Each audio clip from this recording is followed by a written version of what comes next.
ଗଞ୍ଜାମ ଜିଲ୍ଲା କବିସୂର୍ଯ୍ୟନଗର ଥାନା ଓ ପୋଲସରା ରେଞ୍ଜ ଅଧୀନସ୍ଥ ଗୋବିନ୍ଦପୁର ଗ୍ରାମରେ ଏକ ଅଭାବନୀୟ ଚିତ୍ର ଦେଖିବାକୁ ମିଳିଛି।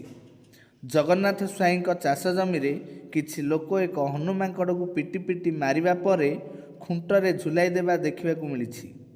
ତାର ଚାରିଗୋଡ଼କୁ ବନ୍ଧା ଯାଇଛି, ଯାହାକୁ ନେଇ ପରିବେଶବିତ୍ ଓ ପଶୁପ୍ରେମୀମାନଙ୍କ ମହଲରେ ତୀବ୍ର ପ୍ରତିକ୍ରିୟା ପ୍ରକାଶ ପାଇଛି। ଏହି ଅଞ୍ଚଳରେ କିଛି ଦିନ ହେଲା ମାଙ୍କଡ଼ମାନଙ୍କର ଉପଦ୍ରବ ଜାରି ରହିଥିଲା। ମାଙ୍କଡ଼ ପଲ ଫସଲ କ୍ଷତି କରୁଥିଲେ। ଏହା ସହ ଧୀରେ ଧୀରେ ମାନବ ସମାଜରୁ ମାନବିକତା ବୋଲି ମୂଲ୍ୟଟି ମଧ୍ୟ ହଜିଯାଉଥିବା ବୁଦ୍ଧିଜୀବୀମାନେ କହିଛନ୍ତି।